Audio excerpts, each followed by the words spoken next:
What's up, freak bitches, wherever you may be, however you may be watching? Thank you for giving us just a few minutes of your time. And we are here to talk about the divisive, but I think particularly kind of awesome episode of WandaVision, the big series finale, and boy, exactly was it big. And the first person here to discuss it with us is the lovely Lady Cora. How are you tonight, ma'am?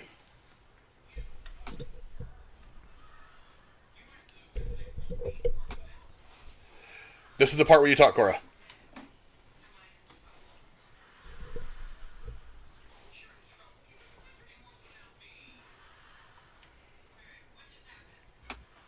Okay, well, Cora's doing fantastic, I hope.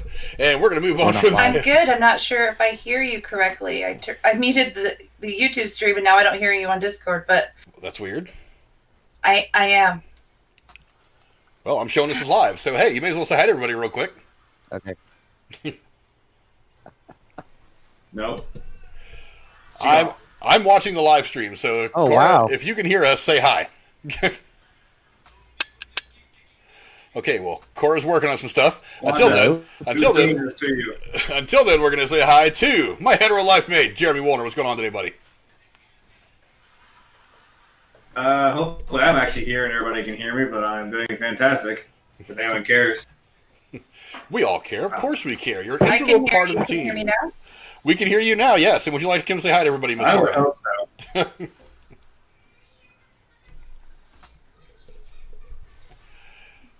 Can you hear me again, Miss Cora? Okay. I guess not. I guess not. What's going on? I heard you that time. Are you good? Jesus Christ. I wish I knew. Hello, I'm hearing you twice, so I'm not sure what's going on. I'm having some issues, but I hear you, everybody. And I can hear you. contrary to some technical issues, Cora's with us. And also joining us today for the first time in a long time to talk about this crazy episode 9 is my good friend, Because Reasons Gaming, Aaron. What's going on, brother? What's going on, man? Yeah, It's been an interesting couple weeks. yeah. It's this whole run for this series has been one gigantic crazy piece of craziness. It's been something crazy. To be just the overall arc of this whole thing has been something new, even by Marvel standards, and it has been absolutely fantastic. But the first thing we're going to talk about is, rather than break it down scene by scene like we normally would, I think really this whole episode was about the finality of these different battles that were going on kind of within this whole story, between Wanda and Agatha, the battle between the two visions, the battle between everybody going on, trying to make sure that Heyward doesn't exactly get his way. So we're just going to break it down kind of battle by battle, because that's really what this entire episode was about. The first one we'll talk about is, if you can say there was a small battle to be had in this episode, the smallest one was probably the battle between Monica and the forces at Sword that were trying to cut her out of the loop. So let's start with the smaller one first. Now, we'll go to Cora first. Cora, what did you think of the just the way the whole thing played out between the kids and Monica kind of versus all the people at Sword, more specifically Heyward? I think it was literally laying out the groundwork for what's coming next, with Mana taking the lead of Sword. Basically saying, I'm here, Heyward's not the good guy here, I'm going to do what's right. And I thought it was great she stopped him from shooting them. She knew they weren't real, but she still saved their lives. Well, and it was a really good start to her having probably a good relationship.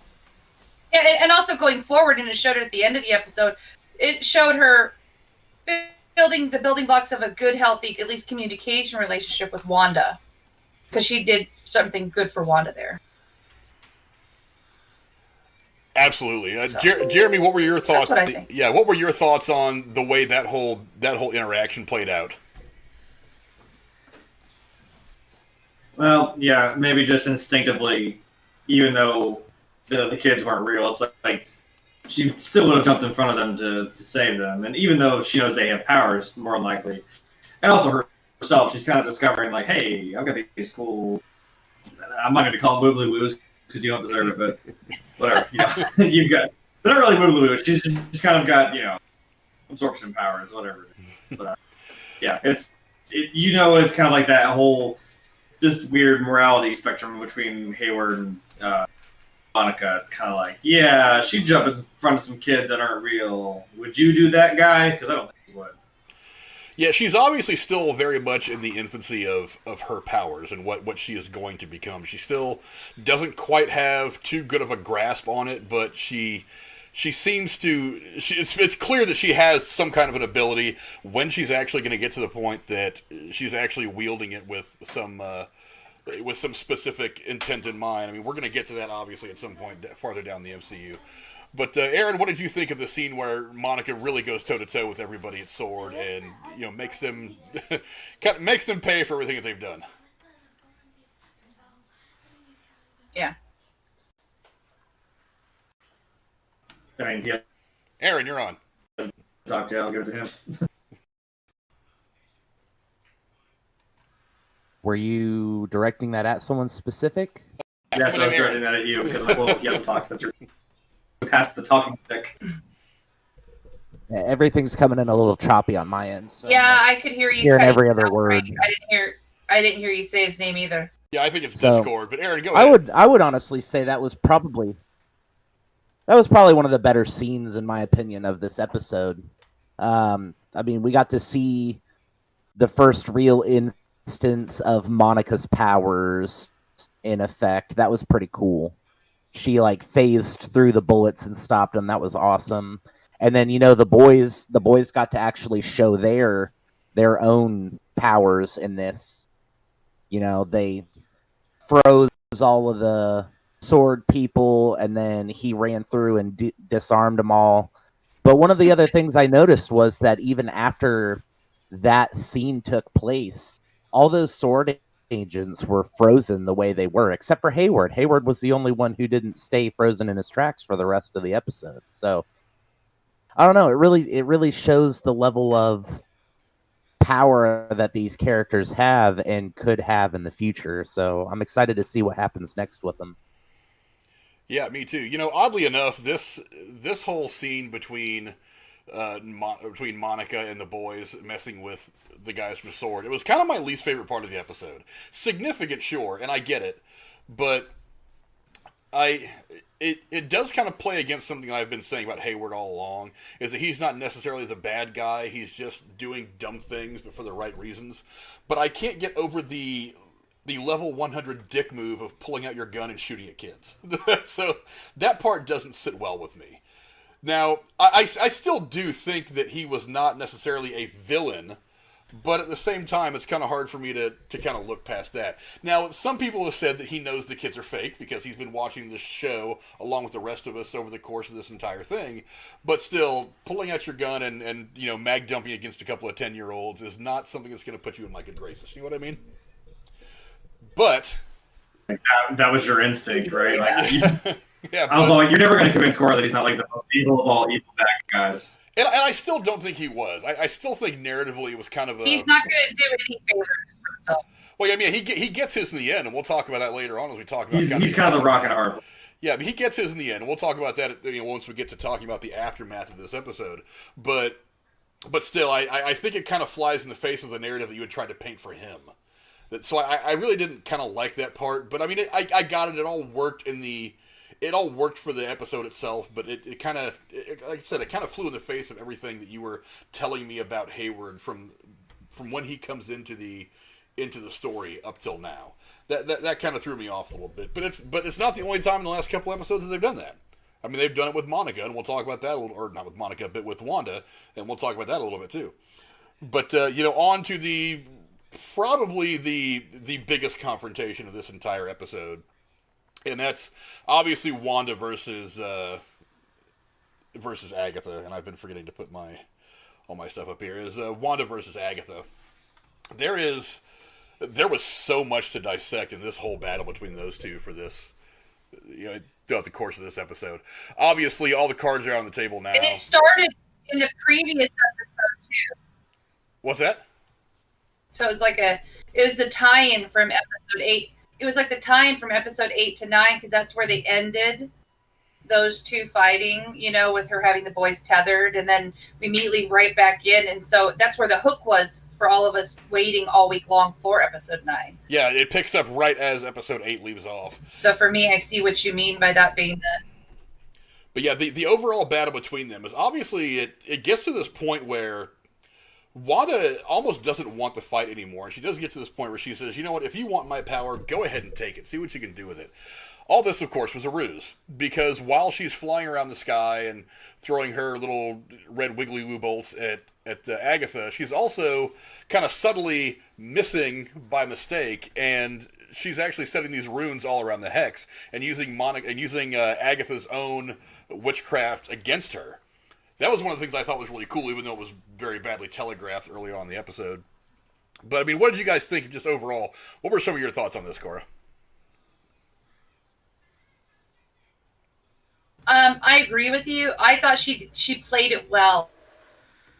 She did one attack to Agatha's purse and then did the side wall, almost like she was trying to fake that she was weakening and her aim was off. It was very well played. And the second and third time I watched the episode, I really saw it. And then this last time, you see Agatha looking odd and off to the left the first time she shot the wall. And you're like, what is she doing? Oh, wait, she's probably just not meaning to hit the wall, and she's trying to get me. So it was a really good fake out, I think. Jeremy, what are some of your thoughts on that big battle between? But it makes you wonder if she really is the Scarlet Witch. Jeremy, what are some of your thoughts? I don't know. You're cutting out. I didn't hear a name. I didn't hear a name. You're cutting out a lot. I turned my camera off, hoping that would help with but whole blocks of audio are getting cut out. I just totally got called out, like, you need a better camera. I'm like, it's not me. Trust me. I'm just saying, it's not me. Well, Jeremy, let's go to you now. What do you think about this battle between Wanda and Agatha? Yeah, I mean, we knew it was coming. This big aerial battle. They're gonna finally duke it out. And yeah, I was kind of it seemed like Agatha was kind of absorbing her powers, which I thought if I recall, she did mention she's she's taking her powers. She seemed to kind of just like when the fucking Emperor shot his shit at Yoda, and he just kind of went But it did kind of seem like it was kind of wearing Wanda down. And I thought maybe Agatha was doing that to her, and it's like she was just trying to shoot at her. But I mean, that kind of speaks to her that she is rather powerful. Than if she can act that out, would also be flipping up these runes at the hex. Because, and Agatha finally does her little thing, and she's like, shit. And I was like, oh, she just put up some runes, didn't she? Gotcha, bitch. Thanks for the tip. Aaron, what were some of your thoughts as you were watching all of this? Oh, man. Well, aside from the fact that the sections of the fighting were broken up so sporadically throughout the episode, overall, I think this fight was probably the most intense of all of them. I mean, at the beginning, we get to see them fight a little bit, and she throws that red bolt at her, and she just catches it, and she's like, "Yeah, that's not gonna do anything," and she's just sitting there like, and then she throws a freaking car at her, like, bam, that was great. And then we get that nice little Wizard of Oz with the boots. we get that nice Wizard of Oz episode, right. Scene there. It's like, oh, I waited for the shoes to roll up underneath the car. That would have been I awesome. Did too. But I was really waiting for it. She's gonna be standing right behind her, like, surprise. Right. But I think one of the better scenes of that fight, while yes, the ending scene where they're duking it out in the sky and she's juking her out with these runes and everything, I think that was pretty cool. But I think one of the better scenes of the fight is when she sneaks up behind Agatha and they go into her memories, and she's like tries to set this scene of despair in Agatha's mind to screw her up, but it ends up backfiring on her, and she ends up getting tied to the pole. And for the first time ever, we get to actually start to see what the Scarlet Witch will actually look like, and that was probably the best scene of the episode, I think. Yeah, it was super cool to finally get that full on visual of her and all her Scarlet Witch glory. I actually really liked the way that Wanda's character has looked since they brought her into the MCU. I like the fact that it's a little more grounded and not so comic booky. But I mean, what they did with her and the way they made her look by the end of this episode, I thought was really cool. I think it wasn't so over the top comic bookish, which was kind of nice. That's kind of what I thought about the way that they kind of evolved. Yeah, they darkened down the tones. It looks cool. But honestly, and it's up on the screen right now. It's in the stills that are playing. This final look at her, she finally becomes Scarlet Witch, floating up in the sky, having this battle with Agatha. It was just so badass. For all those people who were shitting on this series for the first 2 or 3 episodes because it was so slow, or because they didn't really like the whole TV through the years theme that they were doing, they didn't deserve these last 2 episodes. I don't understand why people were shitting on the show early on. But that's just me. I mean, personally, I think they did a fantastic job with this whole battle between her and Agatha. I didn't get a chance to make some of the notes that I wanted to, but seriously, it does show that there is more to the Wanda character than I think we've been given so far. As much as we've been given, there's a very rich story to take and just run with here in the MCU, and I hope that this is a starting block to what that's going to be. Now, I don't know how far that story is going to go, because as we've talked about before, this is the first act in a 3-movie thing that is happening from WandaVision to Spider-Man 3. It's going to culminate with Doctor Strange and the Multiverse of Madness, so we don't really know how that's going to look for Wanda, if it's going to go past that. But it is really cool to explore her character, because she is, by all accounts, the most powerful character in the MCU. And I think this is a really cool character for them to really focus on and just really flesh out her story in a way that you can't really do when you're trying to cram her 15 minutes of fame into an Avengers movie. You know what I mean? I agree. Yeah, but the other battle that we were Well, and then another one of the... Go ahead.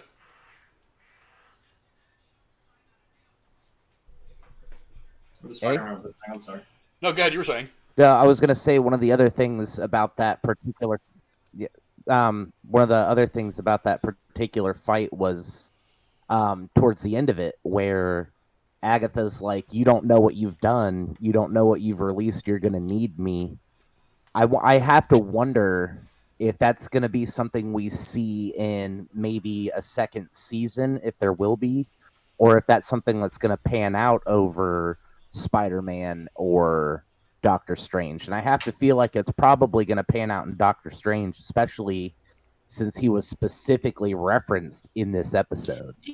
So I don't know. Do you think that she said that because she knows, because she had that energy in her, and there's like some type of being or possession aspect to it, and so by Wanda taking it, she's taking on whatever that is, or it's just the power aspect? I think it's probably more likely that she or someone who she stole powers from had sealed something away. Yeah, that's not a bad. That's take all I on wanted things. to point out. Yeah, that's not a bad take on things at all. But this is kind of the first big cliffhanger that it leaves us with is Agatha out of the picture now or not?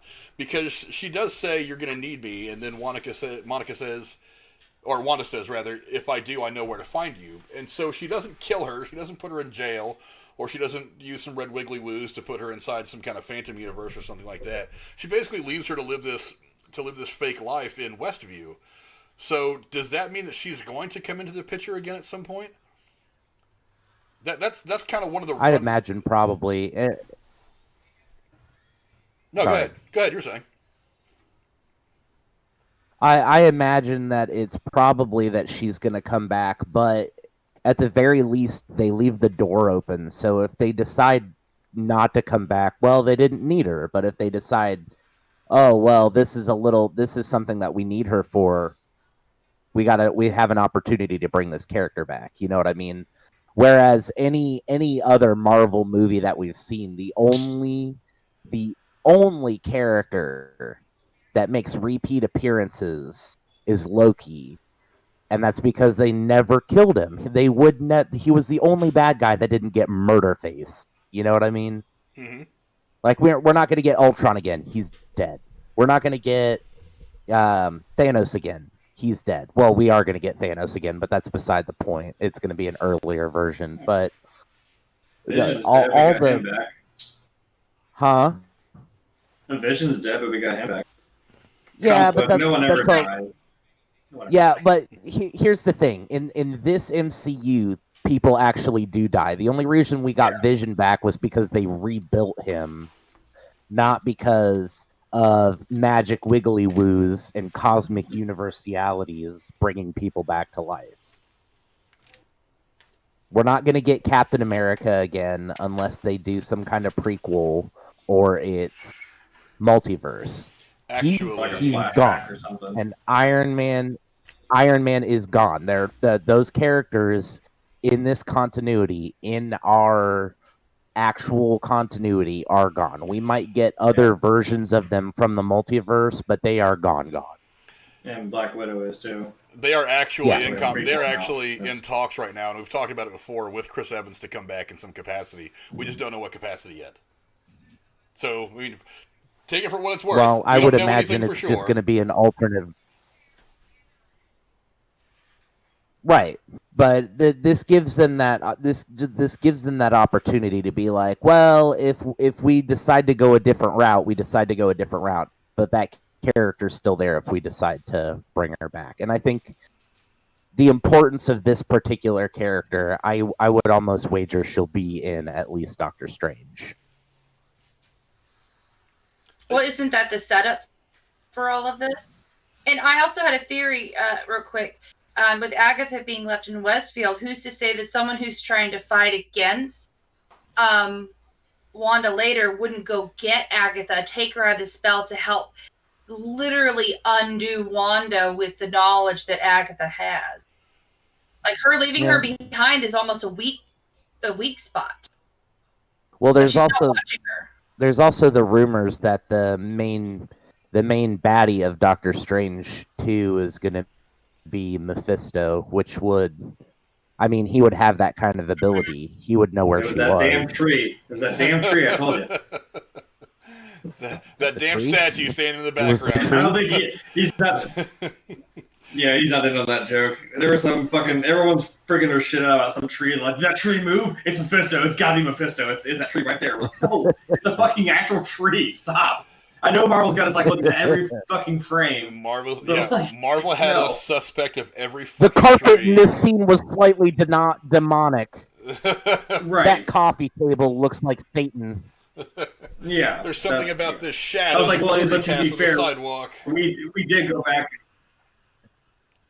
But to be fair, like, they did have us go back and look at something in the Halloween episode. We're like, was that a person or was that a fucking yard decoration? We didn't know. We actually like screenshotted it and looked at it. I'm like, to be fair, they had us doing that, so yeah. But yeah, I mean, I don't know. I feel like where it comes to Agatha, they left some stuff open to where you could do a second season, but I think the name of this episode is potentially kind of telling. The name of this episode is the series finale, and I don't know that they have any plans of revisiting WandaVision as a TV show rather than just pushing her farther down the line in the MCU and letting her story play out there. But isn't this whole series, this TV show, quote, they call it a TV show, but isn't it just a 6-hour movie stretched out realistically? It's not so much a TV show. Yeah, that's what Kevin WandaVision Feige itself was the overlay. Yeah, it had to be a TV show to do the sitcom angle, but it seems like more like a long movie to me. Well, that was the original intention. It was supposed to be a movie broken up into 9 episodes. Oh. Like an extended, limited run of here's her whole thing going on. Yeah. I like it. Ooh. I have to fix somebody's. It gives them time to lead into whatever they're doing with Spider-Man and Doctor Strange. And we know which is coming first, or is that still up in the air? Probably Spider-Man. Spider-Man's coming first. Oh, I was saying which is coming first, Spider-Man or Doctor Strange? Oh, Spider-Man's coming first. Spider-Man. Okay. Spider-Man comes out in December. Technically, it should have been Black fucking Widow, but here we still are. Yeah. Well, I mean, pandemic. I mean, it's not like Marvel planned on the pandemic, but yeah, we get what is it? We get Spider-Man in December 17th. I think is when Spider-Man drops. And they are actually, she is now filming her, Wanda actually, is now filming her scenes for Doctor Strange in London right now, as far as I know. So, and then sometime next year, we're going to be getting... Nice. We're going to be getting Doctor Strange. Forgive me, I'm trying to rework some camera stuff here. The camera's went a little weird on me. You cut out that. No, well, I'm trying to talk while I'm doing some camera work because the camera's got a little twisted for some reason. For some reason, I put Cora's camera on Jeremy's thing. I was trying to figure that out. So if I put Cora up, I turned my camera off. You would have lag. Yeah, it kind of screwed. So that there'd be less cameras on. It kind of screwed some of the camera arrangement up. Let me turn my back on. No, don't do anything else. I'm just now getting everything fixed. I just thought about the audio. No, I'm just now getting everything fixed. Yeah. There. Now I've got things fixed to where I can go to you guys individually, and you guys can be cool. Because I want to make sure you guys are getting your own time on the camera too. Because you guys are such beautiful people.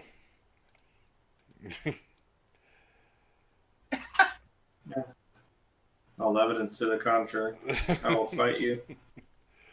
But yeah, I mean, obviously the next battle, the big one that we were all really curious about after the end of episode 8 was what was going to happen when Vision went toe-to-toe with Vision. And I was not at all disappointed with how this went. Cora, I mean, let's go to Cora first. You know what it is? Okay. Let's go to Cora first. Cora, what is some of the stuff that you were thinking as this was going on? Yeah. Okay. I'm a Star Trek nerd. When I first saw this, I imagined Lore and Data going after each other in TNG. You know, twins, slightly different programming, one with an emotion chip, one with not, one wanting to hurt the other, one trying to save the other. And almost in a very short time span, they literally showed you this connection forming, this almost brotherly connection forming between them. And then, they stopped fighting, and, he helped the other one unlock his individuality or whatever that means. Very powerful. I really liked it. Almost as much as I did the ending. So, yeah. Good shit. Jeremy, what were some of your thoughts as you were watching this? I went a different way with it. What were you thinking, Jeremy? Yeah, like I said, I went a different way. I'm glad she didn't take mine. She went Star Trek. I was thinking Terminator. This is the T-800 versus the T-1000. That's what I was seeing, because he was like, his prime directive is to fucking kill Vision, so he's kind of there to... He's kind of like John Connor and / the Terminator in that moment, like the white Vision. That's true. Yeah, he's kind of like, because it was very reminiscent of that, but then it had a weird... I don't know, like you said, like they did kind of come to like a understanding where they're like, hey, look, let's talk about this for a quick second. Like, I mean, if it's okay to talk about this now, I'm kind of like, okay, did he just, okay, bye, good talk, and he's just gone? Because, I mean, he said his thing was to kill the Vision, and they kind of came to the realization, like, well, neither of us is really Vision. Or I thought he said maybe he convinced him that he was Vision because he unlocked the memories, right, of everything that happened.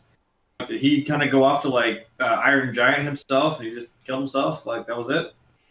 Well, we don't know. That's one of the questions that we're going to discuss next week as we break down this entire season. So that's one of the burning questions. That was my thought. It was like a Terminator kind of deal. With Aaron, what were you thinking as you were watching this Vision v Vision craziness that was going on? Oh man! Oh, double Vision! I love it. Right? Oh man! I didn't know what to expect with this, but I was thoroughly satisfied. It's like, let's go, and then it's like phase, catch you, fight, laser beams. I was like, oh my god. You guys really throw you through a house, smashed into a living room, beating the crap out of each other, and then in typical AI fashion. Wait a second. Let's think about this logically for a minute. And then it's just like all fighting stopped. Ship of Theseus. Let's do this. That to me was the most interesting part of this entire episode, was this confrontation between these two.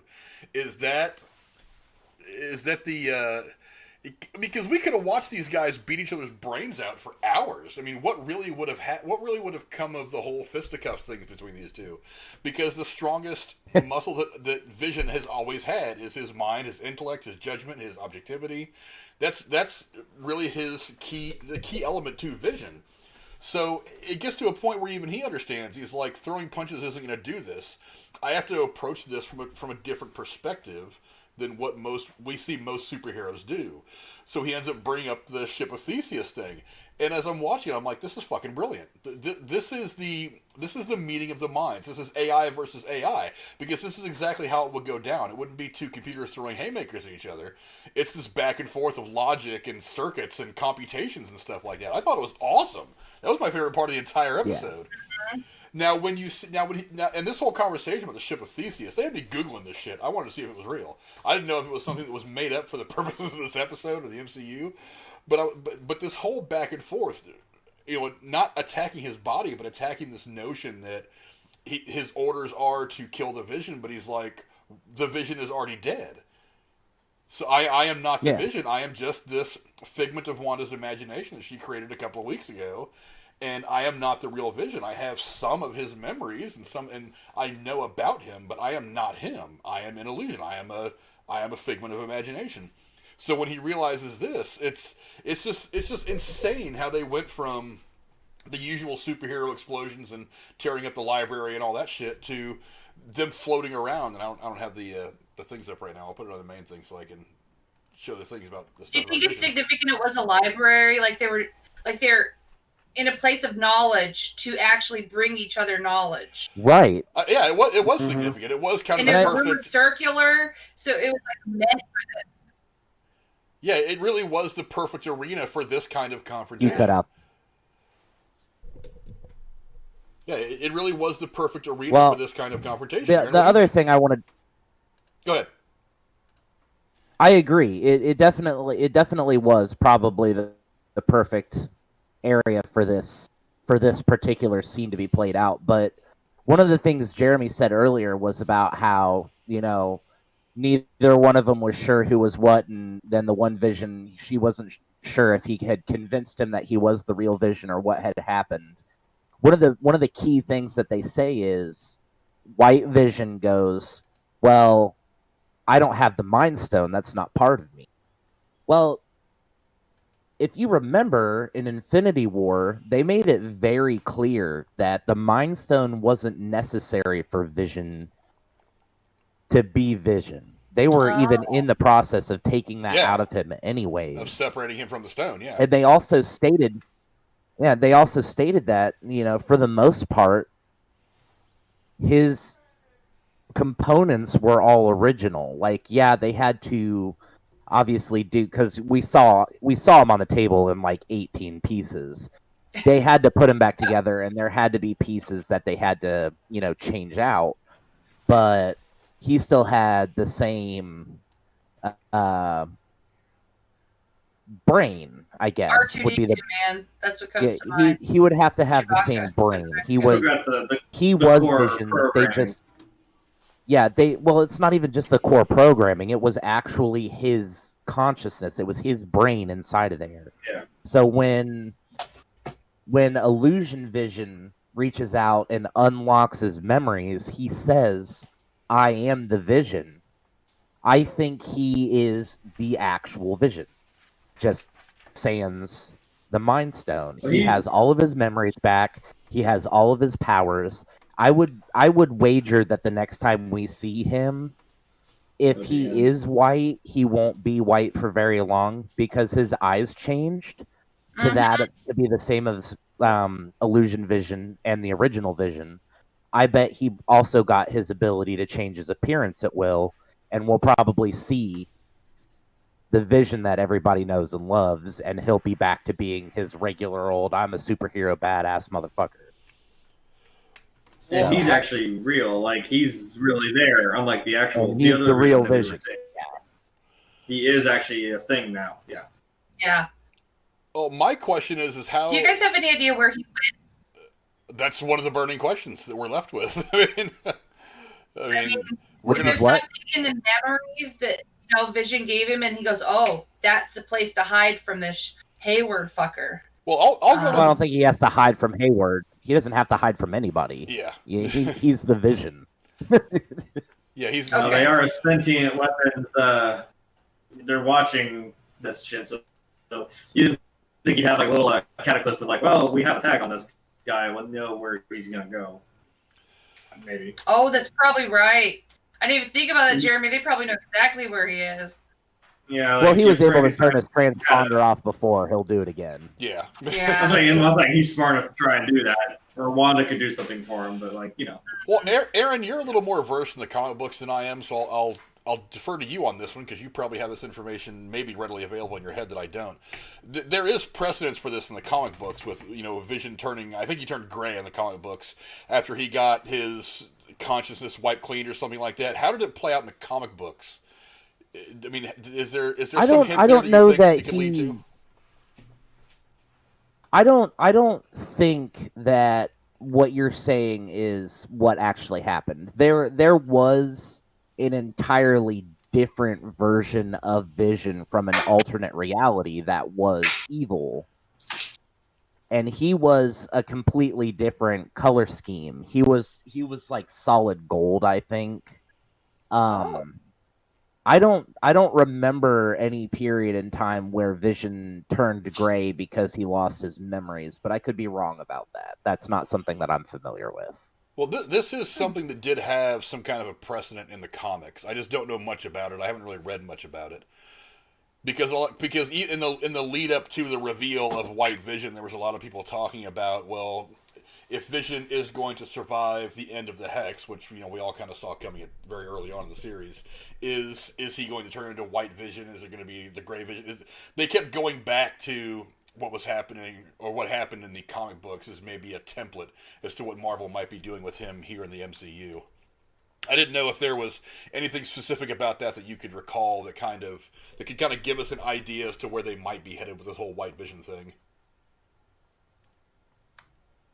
Yeah, no, not really. As I said, the only thing that really pops into my mind is what people would refer to as anti-Vision, and it's basically just, if I remember correctly, the Vision that everybody knows is like Earth 383 or something like that, and then the anti-Vision is like Earth 586, and he was literally the exact same Vision, just evil.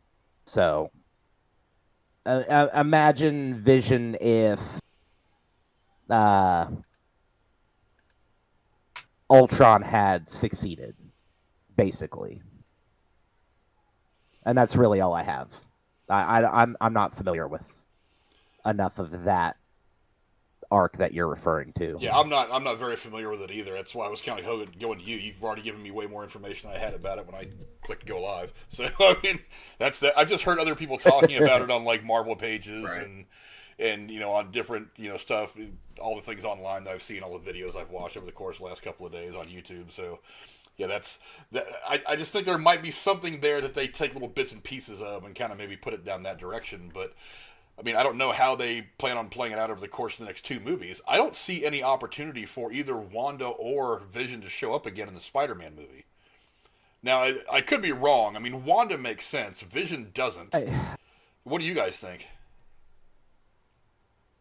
I think Vision makes more sense than Wanda does. I honestly. agree with him.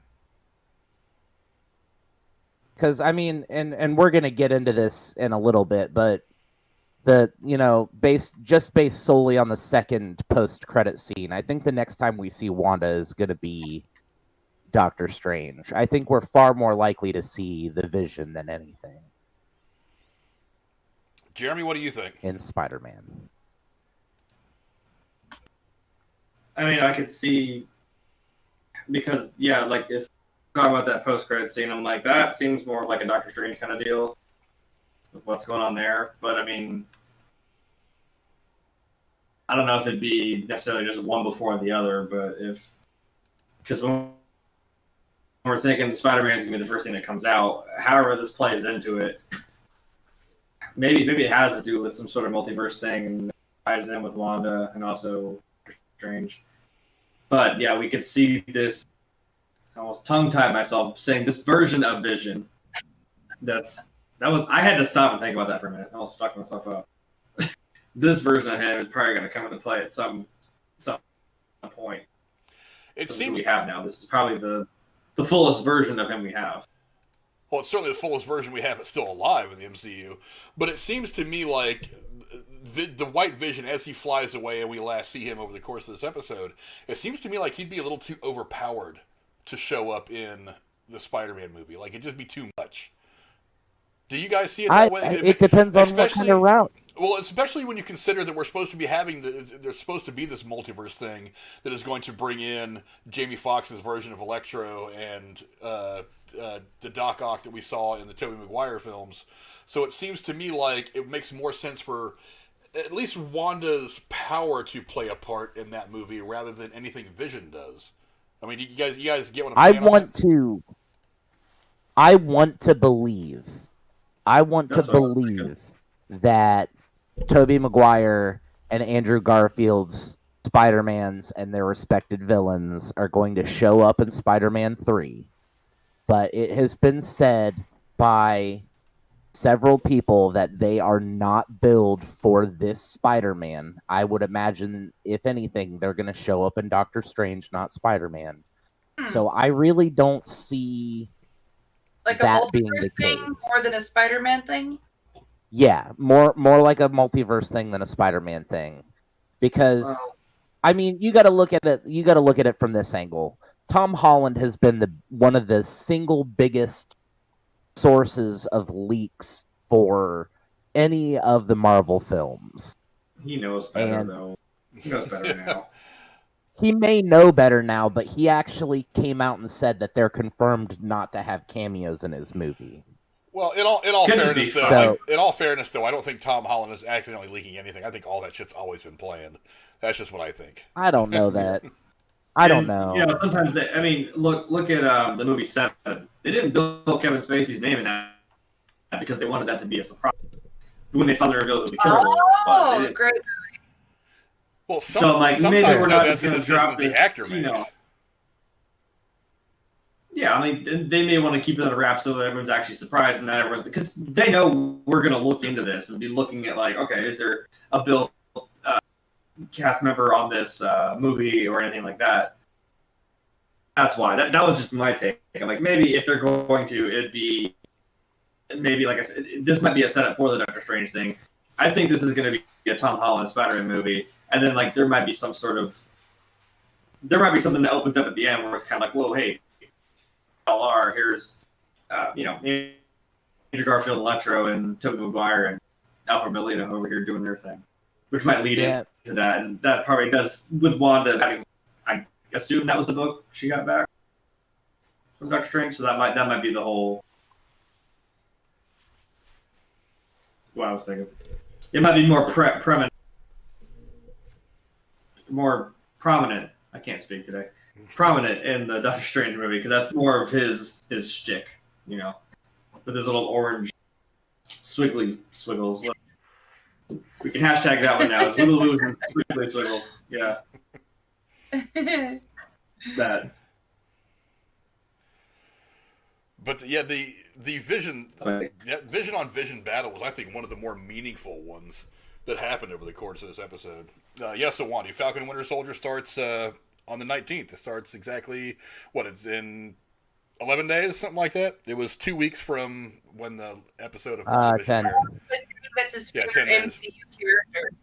So 10 he's really days. Yeah, we're definitely going to be breaking that one down week by week and talking about that one too. But moving on, there is obviously an aftermath to everything that happens because of Wanda's actions in taking over this town. Let's talk about that for a minute. We'll go to you first, Cora. As this whole thing plays itself out. Oh, no, actually, we did miss. Actually, I overstepped one thing. Hold on one second. I want to talk about the big goodbye. Everything that happens after the fighting is done. That was one of the more emotional things that has happened in the MCU for me. The fighting is all done. Agatha's been you guys dispatched. No, I did not cry. But Agatha has been put off in her little. I hate that. Agatha's been put This off. is the first time I've seen them say goodbye. Remember, I haven't seen the other two goodbyes. Well, you'll see them as you catch up on the movies. Well, they really had so much time to say goodbye. You kind of just yoink. But obviously the Agatha's been dispatched. White Vision is off doing whatever White Vision is doing, and it's come to the point that we all have seen coming pretty clearly for at least the last couple of episodes, that Wanda herself has finally figured out that the best thing to do, the right thing to do, is to shut down the Hex, and that is obviously going to mean letting go of her boys and Vision yet again.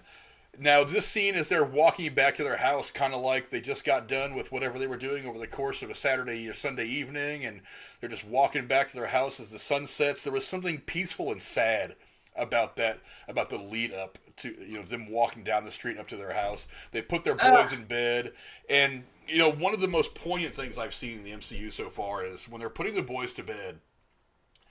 The boys don't know, but Wanda and Vision both know that they're saying goodbye. But they don't want the boys to think that anything is off. They just say, I think the boys know. I don't know. Maybe they did. Maybe they didn't. I think they know. I think it was probably left a little more to interpretation than what I would have done it. But I interpret it, and I like to see it that they were just putting them to bed and not letting them know what was coming. Because I don't know what they know about the Hex being all a figment of Wanda's imagination. But I mean, the whole process of putting the boys to bed, she turns around on the way out and says, "Thanks for choosing me to be your mom." I don't know about choosing me to be your mom. It was kind of all her doing, but whatever. I got the meaningful dialogue, and then downstairs the conversation she has with Vision. Cora, you already said that you were crying at this point in the episode. What were some of your thoughts as you were watching? I was. This big goodbye. It wasn't so much because it was tragic. It was because it was beautiful. The way it was written, the way it was acted, the way. Timing, the music, all of it. I'm tearing up now thinking about it. It was perfect. It was as perfect as I could have imagined it to be. When Dan asked me, without getting spoilers, well, how did it end? How would you describe it? I said, well, it ended as it should have. Not as I wanted it to, per se, but as it should have. So... I was really proud of Wanda in a way, of her character development and the end of her arc in the series, because she accepted what needed to happen and she did it with grace and maturity. So, Jeremy, what were you thinking? There you go. Jeremy, what were you thinking of this very sad scene as it was playing out? I hate that you were now stuck in my mind still from fucking Endgame, where I'm like, I bet Frank didn't fucking cry at this because cried at it. Because we had the discussion, we're like, I bet maybe it was Star Wars. We're like, I bet you'll cry, But I remember that too. I was like, you're gonna cry. You're gonna cry. Maybe it was the Star second Wars. And then you didn't. Yeah. Right. I saw fucking Carrie Fisher and I lost my fucking mind. Like, it wasn't a good time. No, I didn't. I'm kind of in between. I got a little teary. I was just because it's heartbreaking. It sucks because it's Wanda, like she said, like Cora said, it's Wanda kind of coming to terms with it. It's like she is getting over grief and trying to accept that this is the right thing to do, and this is. I just have to accept that. I have to let them go. Let not just them, as in everybody. I have to let Vision and my kids go, and this is how I have to do it. I guess like I've been saying, she never got her happy ending. She never got what she wanted in the end. But at least she at least got to have it and kind of live it out a little. she at least kind of got a taste of what it would have been like. And ending on that note, the thing that hit me the fucking hardest was they said, "And we'll say hello," as it just closes in on him. Okay, you got me with that a little bit. I got a little teary. Well, maybe there's something that Vision knows that maybe Wanda doesn't, because I don't know if Wanda saw the other Vision fly away, but I mean, he knows that other Vision's out there, and he knows that other Vision is fully aware of everything that has happened before. Maybe not the emotion, but the knowledge that him and Wanda were a thing. Obviously, I'm assuming he put into him the memories of everything that he had experienced in Westview. So he doesn't just know that him and Wanda were romantically involved. He knows that they, at least in here, were emotionally attached to their children. So one of the lingering questions is how is this going to affect the other Vision moving forward? Because I mean, it was like I said, it was pretty clear from the very beginning of this that that Vision wasn't going to make it out of this series alive. So the question is what of Vision is going to move forward? His memory or this other form of him? Especially after we were introduced to White Vision. Go ahead, Aaron. Well, I would have to say that it's very obvious that it's going to not be the memory that Wanda has, honestly. The Vision that we're going to see moving forward is going to be one who has no concept of what the hell happened inside of that. Well, but Vision just touched him, though, with his memories, though, Aaron. But he'll have the memories and not the emotions. He gave him his memories of everything that happened. No, he gave him all of the memories he already had in his brain. He didn't transfer his own memories to him. So the Vision that's alive, the Vision that's alive does not have any of the memories that the Vision that was imaginary has from inside the thing. So the Vision that's alive right now has no concept of what the hell happened inside the Hex at all. Okay. Beyond all of that, though, I think that the way that this final scene played out was beautiful, because I mean, even throughout the series, we see all these instances where like Vision got outside the Hex, and he was slowly tore apart, and it was painful, and it was obviously painful, and he was in agony. Or when, even in this episode, when she was like, "Oh, I'm gonna take the Hex down so all these people can get out," and the boys and Vision were in pain. They were literally being ripped to pieces. But at the very end, when she's closing the Hex down and everything kind of just brings itself in and unmakes itself, Vision's not in pain. We don't see that ripping apart. It's all peaceful. It's not tragic. It makes it a good way to have ended it. You know what I mean? Yeah. 100%, I agree with you. Yeah, I agree. It was poetic how the Hex field just moved it slowly rather than just lifting and having them simultaneously vanish. Yeah. I also thought it was really. I also thought at best an elephant in the room. Yeah, good.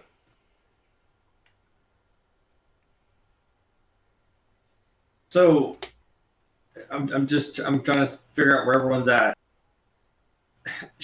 Wanda put Agatha into the town, right? That was before the Hex got pulled, right? So no, it was after. It was in the end. No, he's right. She did change her memory before she pulled the Hex down, but so what happened to her then? She didn't do it as part of the thing that the rest of the town was experiencing. Because it was a new spell?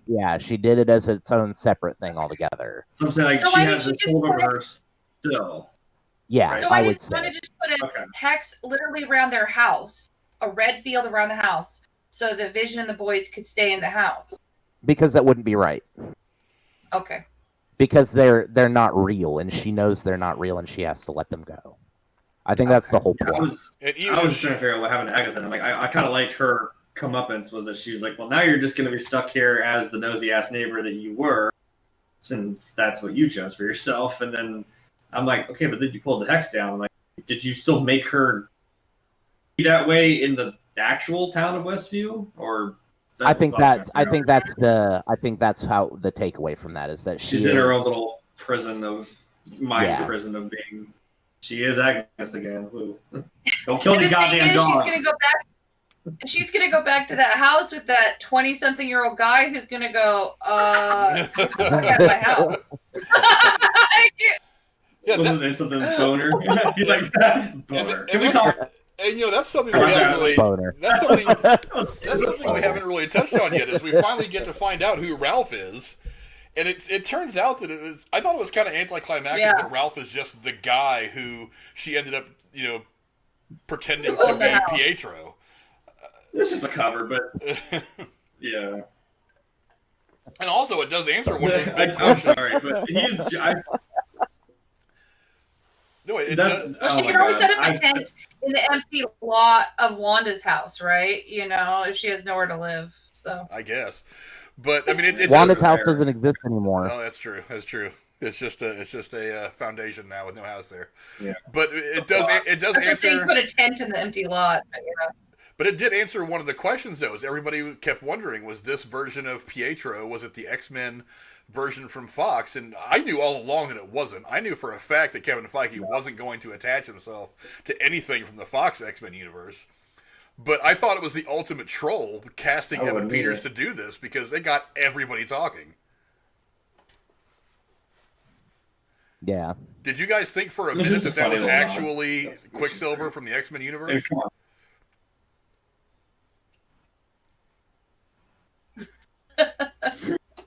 Did you guys? Me for a second.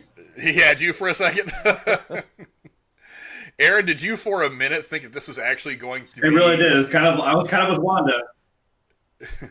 Aaron, did you think for a minute that this guy was actually going to be the X-Men universe? The real Quicksilver? Yeah, the real Quicksilver.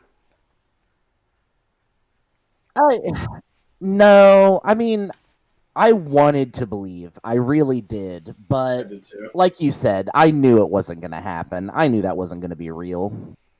It had to have been just something that, especially once in the Halloween episode when she hits him and sends him flying, and then in the very next episode we see her saying, "That's not your uncle." I kind of knew then that it had to be something was funky, something was going on. But I had hope. Oh, honestly, I had no hope, nor did I have any thought at all that it was going to be the Fox version of Quicksilver. I didn't want it to be. I was perfectly fine with it not being. And because honestly, why would Kevin Feige want to handcuff himself with that franchise, considering that it has kind of been all over the place anyway? It's had the first two movies were really good, third one not so much, and then ever since then it's been like either feast or famine. The movie's been awesome or it's been terrible. Well, he wouldn't have necessarily had to have handcuffed himself to it. We're getting into the meat and bones of the multiverse, as we've already stated before. Like the next Doctor Strange film is called Multiverse of Madness. There's no reason why certain characters from that franchise can't cross over and be like, "Pa, look, here I am," and then, "Pa, now I don't exist anymore because I'm off on my own timeline," kind of deal. Well, there's one big reason he doesn't have to. There's one big reason why that wouldn't happen. Kevin Feige doesn't want it. What? Kevin Feige doesn't want it. Well, yeah, that's fine. That's fine, but there's no reason why that couldn't have been the case. We don't. Just because Pietro or Peter from, the Fox's X-Men franchise shows up, or just because McAvoy shows up as Professor Xavier, doesn't mean that they have to stay in our current universe or in our timeline of films. It just gives us a nice fan service. They can be in there for like their quick cameo and then disappear back to their own reality, like what I imagine is going to end up happening with Tobey Maguire and Andrew Garfield. Yes, we're going to see them. We're not going to be tied to them forever. They're going to exist in their own pocket universe somewhere else. And we just got to have that little piece of eye candy on the screen and go, "Hey, I know that guy." And then he's not relevant anymore. I don't think that's necessarily. I think Is it maybe. possible? Go ahead, Cora. My only thought is that since go ahead, Cora. Go ahead. I was gonna say, is it possible that there will be a tie-in later that he is Quicksilver? No. I don't think so. So that's done then. I think it's done. Funny little thing. Okay. I am 100% certain that casting Evan Peters. That was our little fan service that we got. Yes, it was about 25% fan service and about 75% troll. I'm 100% confident that's what it was on Kevin Feige and the casting people's part. I really don't see them bringing anything from the Fox X-Men universe over. Like I said, the last 3 or 4 movies that have come out, like 2 of them have been. One of them was really good. Days of Future Past was phenomenal, and there was one that was okay, but the last one they put out, the Apocalypse, was just terrible. It just was not good. Oh no, that wasn't even the last one. It was Dark Phoenix. Dark Phoenix. Which that one got destroyed. Dark Phoenix. And that one got destroyed. Nobody liked that one either. So yeah. So yeah, I don't see him tying. Well, himself. I feel like that Dark Phoenix was better than X-Men 3, personally. I didn't mind Last Stand. It was just kind of. Yeah, it was a bit goofy. I was also like a kid. And I was like, I grew up with the X-Men first, and I was kind of like, okay, third movie, whatever, I'll go watch it. But I don't know. But yeah, where it goes from there, I just kind of enjoyed it for what. Where it goes from there, nobody knows. But there is this. But again, there is this concept of the aftermath of what's been going on. You know, obviously, when everything's done, Wanda walks away from her now empty lot and back to the center of town, and she is getting the stink eye from everybody in town. I mean, she has finally let them go. They are themselves again. And she has to, at some point, well, I mean, she has now at this point come to terms with everything that she's done wrong over the course of this entire thing. I've said it 100 times, and people keep fighting me on it. It's Wanda is not the main villain, but she is one of the primary villains of this entire series. She has not done good things. So it is kind of an ambiguous ending for her, the way she just kind of walks away. I don't think we've necessarily seen how things will end for her yet, but she is going to pay the price for what she did at some point in the future. What did you guys think about the way that everything kind of closed out?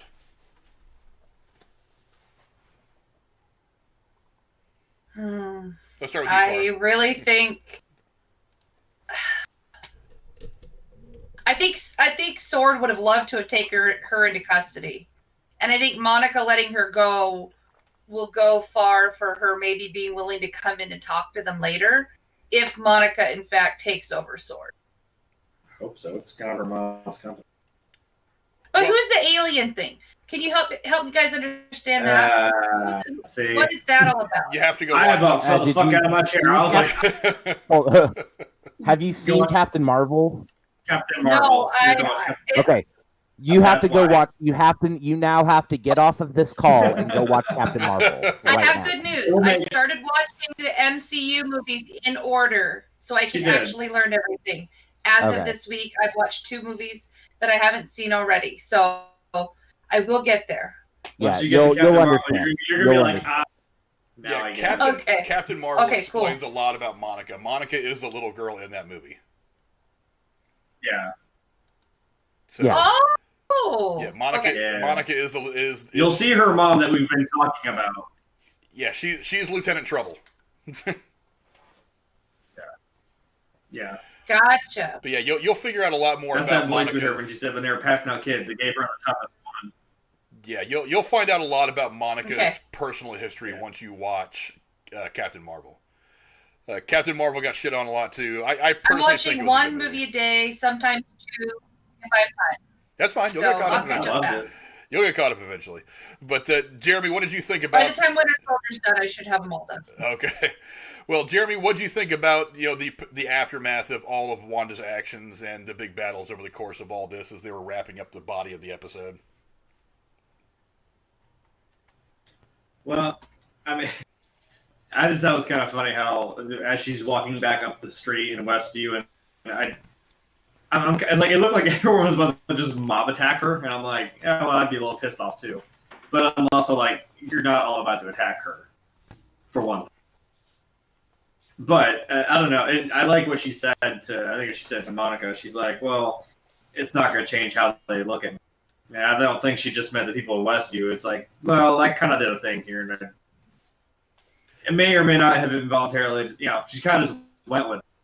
But, she's kind of feeling like, I got like a target on my back now, so people think that I'm just going to imprison them all again, or I could, So I'm just going to have to kind of go deal with it. If you look back, though, on her history in the MCU, she already kind of had a target on her back, and people already didn't like her in the first place. So I don't know that this is any different than it already was. Well, no, but now that she's done that, now it's kind of like like an actual walk of shame down Main Street. Like, well, sorry about that. Do you think she gets a pass because Heyward's targeted her pretty hard? Oh no! And they'll think of this as that was all his agenda against her. She saved. Let's think about it this way. She saved a large crowd full of people from an explosion that would have killed literally like 1,000 people in the heart of Africa, and instead she sent it straight up in the air and it killed a couple people in a building, and the whole world was like, she's a fucking monster, and they wrote these accords to like limit superheroes' abilities to do things. And even and even Captain America and that was points an out. Yeah, and even Captain America points out when he's having that conversation with her afterwards. He goes, you saved lives, that's a good thing. They're just not seeing it like that. So, but I mean, so she was already painted for the many. She was already painted as a bad person. Yeah. In the eyes of the world. It's the same kind of thing that we get with Spider-Man. The whole world now thinks Spider-Man's a murderer, and there's nothing that anybody's going to do to make that different. Jump into a different multiverse. Jump in.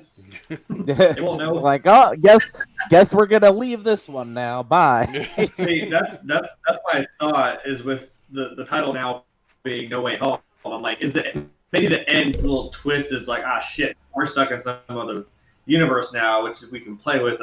Here's kind of our reset. Maybe they fall into some other multiverse. I'm just saying it's called No Way Home. So maybe that's the way they tie. Well, they could tie it into Doctor Strange. I think it's probably called No Way Home because he had to leave New York and he doesn't have a way back to New York because everybody's out to get him because they think he's a murderer. Yeah, he's been outed. That's probably more likely. Yeah, he's been outed, so I think probably more likely than that. Yeah. I don't see him going to another universe or multiverse or whatever. Yeah, no, not at all. Not at all.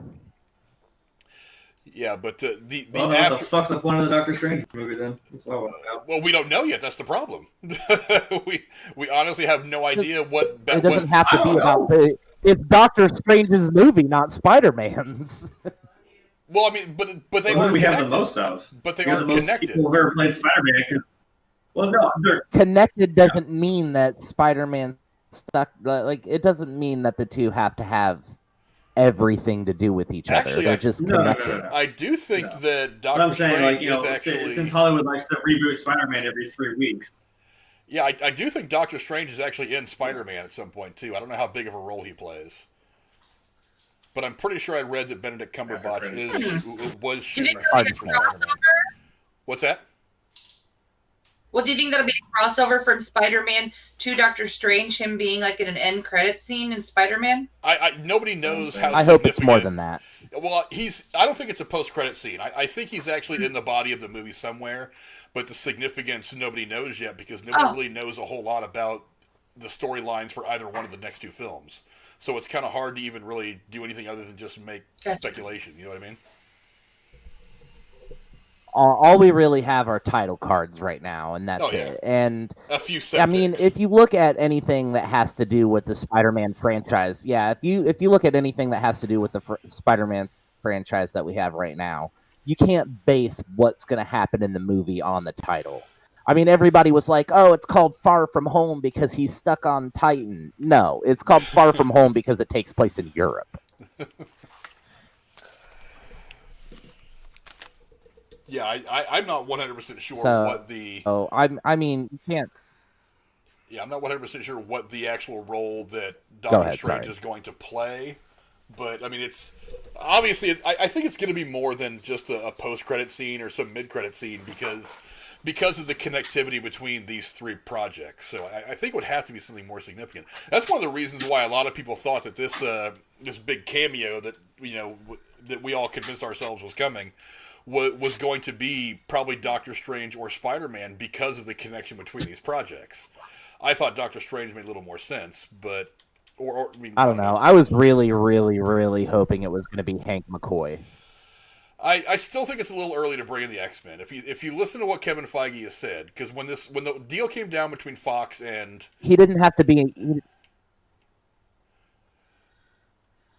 Well, Sorry, go ahead. No, when the deal came down between Fox and Disney to buy all the stuff, Endgame was already in the can, and they had already planned out Phase 4. And Kevin Feige is not somebody who's going to make some knee-jerk and that's reaction. fine and dandy. But Kevin Feige already had it planned out. And then after the deal went down, he said there will be. He didn't have to come in as he didn't. But he said there will be no X-Men Fox stuff before Phase 5. Yeah, right. And I'm not saying that he had to come in all big, blue, and hairy, but we've already got 2 characters from the X-Men universe in this movie to start with. Like, Pietro and Wanda are X-Men. They are not listed as X-Men in this universe, but they're not mutants, and that's what I'm saying. We could have had Hank McCoy show up and not been a mutant yet. Because just like Wanda got her powers from something, and just like Pietro got his powers from something, and just like, what's her name, Monica got her powers specifically from the Hex, which I have to wonder if she still has those now. Just like all that happened in this show, it could have been possible that we got Hank McCoy as just a regular old human, and then down the road we see him transform into the Beast, kind of like we did in Fox's X-Men universe. You know what I mean? Yeah, but I still think that's a pretty big jump considering that Kevin Feige doesn't want it to happen yet. Because they just a couple of months ago announced a Fantastic Four movie. Like I said, we could have seen him as just a human. Yeah, I don't know. I still think that Kevin Feige doesn't want to do that yet. He wants to do it on his own terms. And he probably... Now remember, when I would imagine that they probably had WandaVision, at least the basic story, planned out about the time that Endgame was in theaters. So they probably had already pretty much mapped out what this series was going to be, or what the WandaVision story was going to be, whether it was going to be a movie or a TV show, however they had it planned out at first. They probably had that already mapped out about the time they even made the deal with Fox. And like I said, he's not the guy who's going to shoehorn a post-credit scene or a character in there just because he just bought the rights to it. Because you think about it, he said it was going to be 5 years. I mean, he knew... Well, he said it was going to be 5 years before you saw any of the X-Men Fox stuff they bought from Fox. They announced the Fantastic Four thing a few months ago. The proposed release month for the Fantastic Four movie is actually in like the 6th year. So that actually is sticking very much to the plan that he's already laid out. Maybe, maybe not. It's really hard to say. And you got to look at it from their standpoint. Yeah, they might have everything planned out, but that doesn't mean everything's completely written. And to just completely block off all these characters that they have access to for the sheer fact that, well, I decided that I'm not going to do it because I'm being an asshole is not a good reason. No, it's not him being an asshole. It's him wanting to control fully the story. Expect us to see. And he can control the story still, but there's no reason why he can't control the story and still give us tidbits of information. And I don't know who it was specifically, but I saw several different theories about how this could transpire, and one of them is that yes, we don't get an X-Men movie for 5, 6, maybe 8 years, who knows, but we get a slow increase of these characters showing up here and there as like just minor roles like Black Widow and Iron Man 2, or well, then that was more major than anything, but maybe more like Hawkeye in the first Thor movie. You know what I mean? We get these small little we get these small little instances of characters showing up here and there that leads to, you know, the X-Men becoming a thing because of the stuff that we're seeing that's happening now. The world's turned against superheroes, and it already started before Endgame, and it's going to perpetuate and it's going to build until the government builds these machines, and then the X-Men turn around to fight. Like, the X-Men are formed after the fact to fight them, kind of deal. I think that would be his best road to take at this point.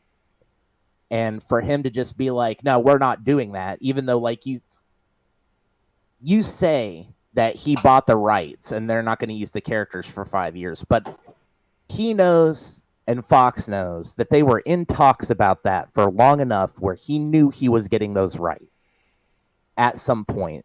I guarantee there's characters that are going to be in movies in the years to come that are from the Fox franchise of movies. And there's no reason to negate them out of everything just because, well, I said they're not going to be in for 5 years, so we're just not going to use any of the characters that we just spent $500 million fucking purchasing. Is it possible they just do like little cameos? That's what I'm saying. Parts in a role. That's what I'm saying they're probably going to do. Well, part of it would be his best course of action. Part of it was legality. They couldn't even start writing scripts with these characters in them until they legally had the rights to them. Now, I'm not saying that he didn't have some notes written on the back of a pizza box or a cocktail napkin. Just because they weren't legally allowed to doesn't mean that they didn't. I think they probably had ideas. I don't think they started to flesh them out until they were at a point in the creative process to where they were ready to start including them into their plans. But those plans weren't going to come about for another couple of years anyway. Because if you think about it, how long ago did they buy? I'm not legally allowed to use any Marvel characters, but I can write whatever script I want to, and nobody's going to be able to hold me accountable for that unless I bring it to a board of people and go, I'm making this Spider-Man movie, and then Sony gets sued. Yeah, but you're not going to produce it. It's like you're going to write that script and it's going to sit in a box in your closet for the next 20 years. These guys actually want to make the movie. They're not going to write a script and then sit on it. Yeah. I would if I knew that a movie deal was going to be made between two. If I was a writer at Marvel and somebody came and was like, "Oh, Feige's talking about buying the rights to X-Men and Fantastic Four," my first thing is, "Sweet, I'm going to start putting them in this script." Well, you can't do that. We don't have the rights yet. Yeah, well, it's not like I'm filming the movie right now. I'm just writing a fucking script. I don't know. There's still a whole lot to go into. We're going to see. That's how I feel. We're going to see soon enough. But now we need to move on to everything that happened after the main body of the episode was over. So we've gotten through WandaVision, and now we are on to the first post-credit scene. It's kind of a simple scene, one that's not a big shock to anybody. Basically, Monica is walking. She's having a conversation with Agent Wu, and another agent walks up to her and says, "Someone wants to see you in the theater about something." This is all a ruse, of course, just to get her alone, so that this one Skrull girl or Kree or Skrull, I forget the difference between the two species at this point. Skrull. Thank you. Captain Marvel's the Kree. Yes. The Skrull operative shift changes back into her regular alien form and says, "Our boss heard that you were grounded, but he wants to talk to you." And she says, "Where does he want to talk to me?" And she points up, meaning that Monica's headed to space. Excuse me. Presumably to. At least I presume anyway to talk to Nick Fury, because he's up there on the spaceship as we saw. That's my thought too. Oh, that's who I was wondering who the boss is. Okay. Well, have you seen Far From Home yet? I don't think she's seen Far From Home yet. She's way behind on Marvel movies. Okay, well, when you see the post-credit scene to Spider-Man Far From Home, you'll understand.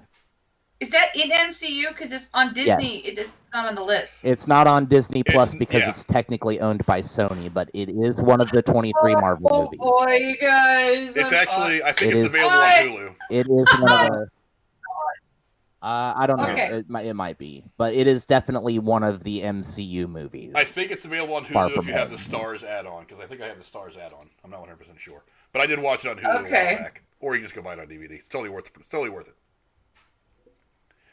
It really is. But Jeremy, give us some thoughts. But yeah. Jeremy, give us some thoughts on what you were thinking about this post-credit scene. Well, yeah, it was set up to where Agent was like, hey, we're using this building for this building for this. So some other agent comes up to Monica and says, hey, someone was seen in the theater. I'm like, hey, what's the theater for? And she takes her in there and she kind of looks around. I was kind of like, yeah, there's no one in here. What you doing? And then she just does that. Now she's a Skrull. I was like, oh, son of a bitch, we're doing it. And she's like, yeah, a friend of your mom's says, yeah, heard you were grounded. Now he wants to talk to you. And she's like, where? Up there. I'm like, aha. Mace Windu wants to have a talk in space.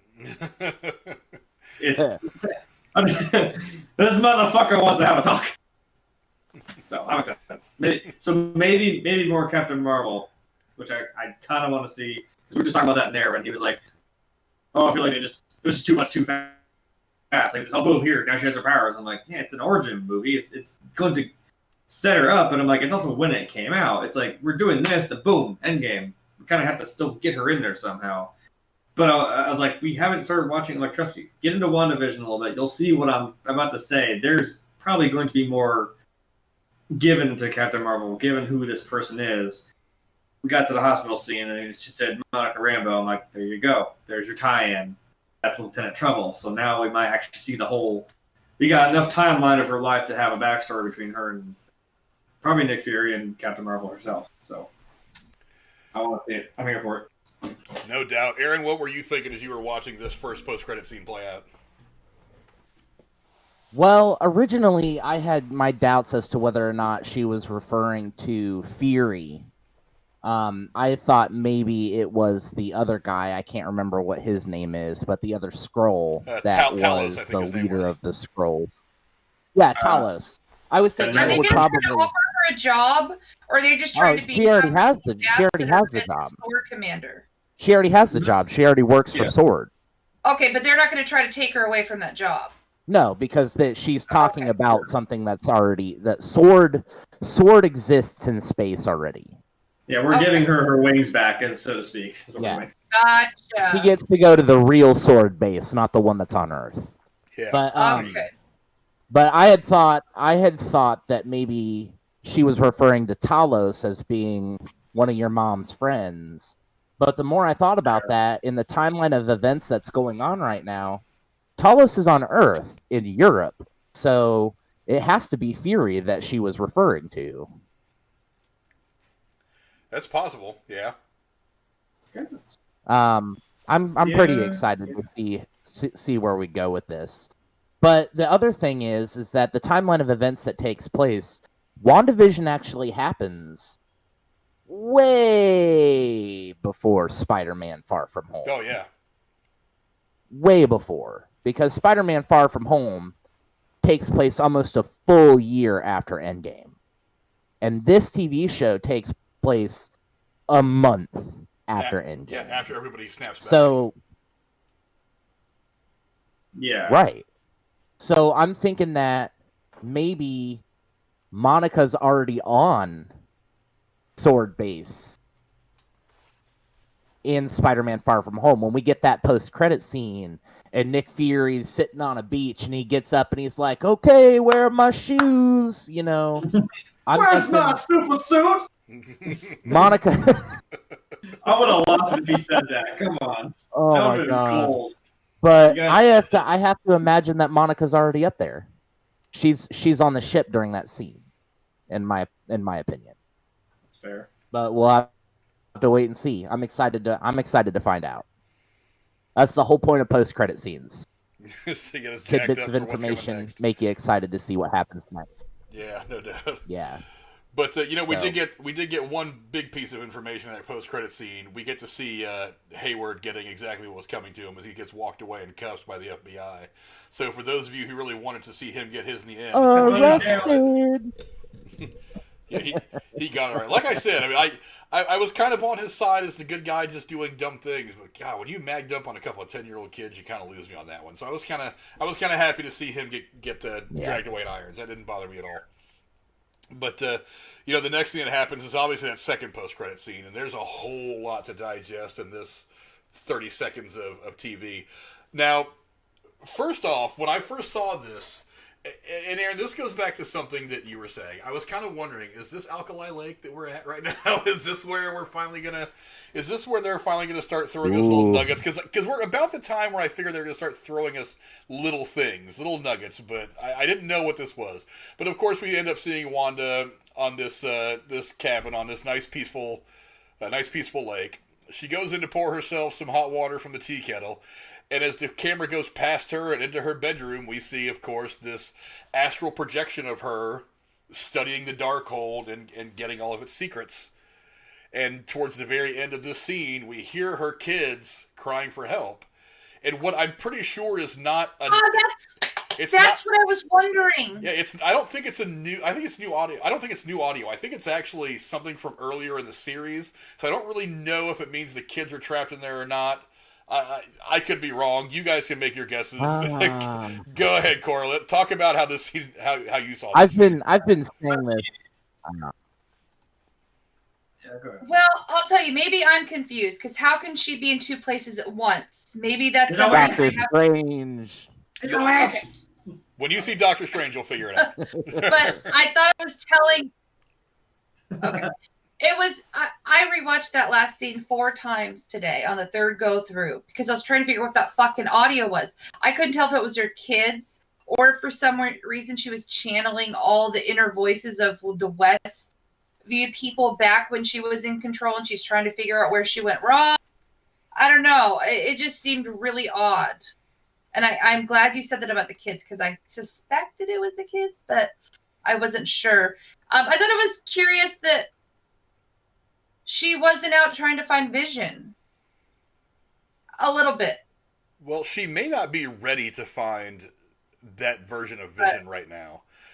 Because as far as she's concerned, that's not even her vision. That's just the old Vision body with this whole new program in it. So maybe she understands that Vision does not have the affection for her that the one that she created or the one that she knew in the MCU prior to his death that version of Vision had for her. So maybe she doesn't really think that she's going to be getting a warm welcome from that Vision should she come across his path.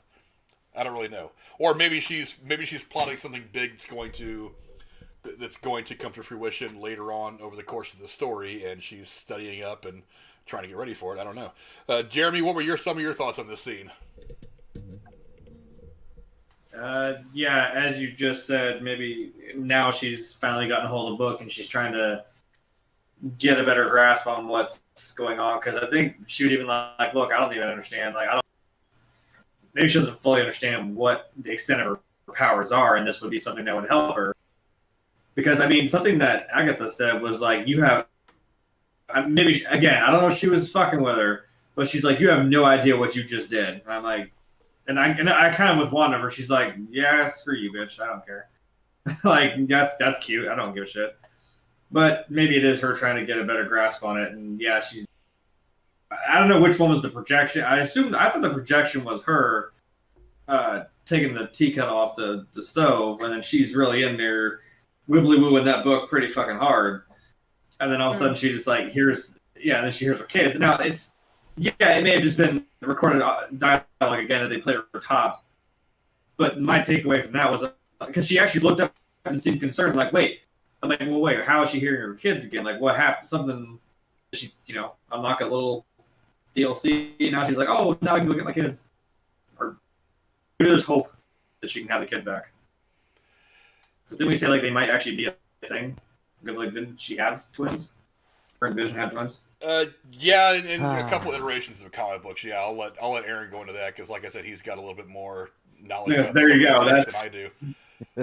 But take it away. That's what I thought. But Aaron, I want to point something out to you real quick. I saw something online earlier today. Yeah. It was a still frame of the astral projection of of Wanda going through the books, and some of the circles that were around her. Some people predicted or guessed that those are actually different variations of Earth, where she's trying to either to find her kids or something like that, similar to what Doctor Strange was doing as he was going through a bunch of different stuff in Infinity War. There is kind of this visual thing about that. Rather than being green the way Doctor Strange's is, her color is obviously more of the dark red hue. It seemed like she was kind of going through some of the similar magic as he was. What were you thinking as you were watching all this? Well, so I don't know that she was necessarily going through different versions of Earth, but this kind of ties into what Cora and Jeremy were saying. You know, Agatha says, you have no idea what you've just unleashed. You're going to need me, yada yada. And then we see her off in her own little cottage. She's reading the book. She's figuring things out. She's learning how to use her powers even more effectively. She's already the most powerful witch to ever exist. One of the most powerful characters in the MCU. Imagine what she's going to do when she actually knows every single thing about her powers. It's going to be insane. And imagine what happens when you actually study, kids. Yeah, exactly. She might even be able to take what she learns and make the powers bigger or stronger, or bring a whole new dimension to it. Maybe. Because of what she already brought to the table. But harder, better, faster, stronger? But what this plays into back, is... What this plays Find into... that universe. What this plays into, in my opinion, is what I've been saying since episode, 4, when she had the twins. In the comics, she stole fragments of Mephisto's soul to create her children. She didn't know she was doing it, but that's what happened. Because her and the Vision can't actually have kids together. Is that why she had the kids all of a sudden? Like she was all of a sudden just pregnant? Yeah, exactly. So I'm thinking that... Excuse me. Oh, I'm thinking that's probably more what we're seeing here is that her kids had soul. They actually had a soul. Vision was there because he actually had a soul, and Wanda manifested that into him having a physical body in that bubble. Now, she did that with the kids too, and the souls had to come from somewhere. Parts of them still exist somewhere in the universe, and she's hearing their souls cry out. And I think that probably what we're going to see happen is something along the lines of Agatha was the reason why Mephisto wasn't being able to manifest. And now that Agatha doesn't have her power and Wanda released it all, Mephisto's out in the universe again, and she's hearing the souls of her children that were fragmented souls of Mephisto crying out for her. And that's probably what we're going to see in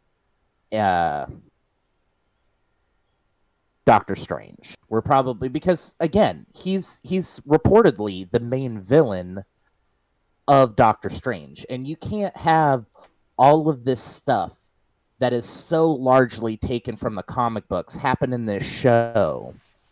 Say that the villain, the actual villain that was reportedly for this show, and the villain that a lot of the content from this show, the comic book, came from, like, he was the main villain of that comic series that almost everything in this show was taken from. And he's not shown or brought up at all, but he's going to be the main villain in Doctor Strange, and all three of these movies tie together. I almost guarantee that we're going to see the kids again in some capacity in that movie. Is that maybe why she said you don't know what you just did? Like, yeah, maybe she and had that's sort of hold on that. Yeah, that's exactly what I'm thinking. Whoops. Yeah. You fucked up, A-Rod. Here comes the devil. Hoo-hoo. Comes that damn tree. Fuck. Well, and this also ties into future movies because they're talking about rebooting Ghost Rider, and Mephisto is the one who makes the Ghost Riders. So, I mean, like, this could also tie into that, too. Like, that reminds he's out me. now. Gentlemen, did you know Nicolas Cage got married yesterday? Or not yesterday, but a couple weeks ago. Face Off Nick Cage got Yeah, remarried. they just released the information yesterday. He got married in Vegas. You watch your Wife wife. number 5. So maybe he'll do Ghost Rider again because he's got a new wife and he's got to pay the bills. Well, from what I understand, He'll do like 5 bad movies to pay off that fucking house, whatever. From what I understand, he is supposed to reprise his role as Ghost Rider, but they're rebooting the franchise altogether. So he will still be the face of Ghost Rider, but it's going to be completely new. Also, maybe the CG won't suck as much. I get it was it definitely won't. It definitely won't. It'll look fucking dope. Like, I thought that looked dope when I was a kid, but I was just, like, now it's just gonna be like, whoa, yeah, right. Sweet. I thought it was an edgy little bastard. I thought that movie was cool. So I think that's what we're gonna see next. Yeah, we're gonna see Mephisto come in. He's gonna be defeated, but he's not really gonna be defeated because in the next, 5 to 6 years, we're gonna have another Ghost Rider anyways. And that's when we're gonna see him again. Not necessarily at the earliest, but we'll definitely see Mephisto keep reappearing in the franchise over the years. Because the way Doctor Strange tends to work with his enemies, it seems, isn't I'm gonna kill you or I'm gonna lock you in another dimension. It's let's make a deal. That's what he did with Dormammu. And we all know. And we all know that Mephisto is very much in the business of making deals. So, an offer they can't refuse. Yeah. Yeah. Does anybody else have any other thoughts on this last post-credit scene and how much information was in it that we probably didn't even know was actually in it? Well, the mountains, I mean, the fact that she chose to build a house. Was there any significance, by the way, I rewound it to watch, that she builds a house, but then to the left of it is this huge pile of lumber. I mean, that was weird. You're going to manifest a house, and you put a giant pile of lumber next to it? I don't know. It's exactly like Frank said. That's Alkali Lake. She just stole Logan's home. That's all it is. Oh, but she's so hidden away though that no one really can find her there. So can't tell me you don't want Hugh Jackman coming in there, walks in his house, and it's like, "Go fuck yourself." But he's dead now, isn't he? Technically, he just sniffs. Who's in my house? Right. Look. That is there is an Old Man Logan storyline, and that's kind of what that movie was about. By the way, phenomenal fucking movie. I loved it. Because he was my favorite. Also, it's kind of because it's Hugh Jackman, but it is kind of, I thought Wolverine was badass as shit. But it's not, it's kind of an alternate timeline. This is the fucking movie with X-Men. Well, Aaron, let me pull on some of your comic book knowledge again. Bring back X-23 for fuck's sake. Nightwatch is saying in the chat, it's Wonder Gone Mountain. It's in the comics. That's what I was going to ask Aaron about. Aaron, do you know anything about that? You cut out really badly. I have no idea what you're trying to ask me. Wonder Gone Island from the comics. Does that make it? Does that make any sense to you? Mountain. That doesn't strike any bells. That doesn't strike any bells for me. No. I imagine that's probably what they were going for, but it's as far as I'm concerned right now, it's just wherever she decided to set up. In all reality, it's probably Sokovia.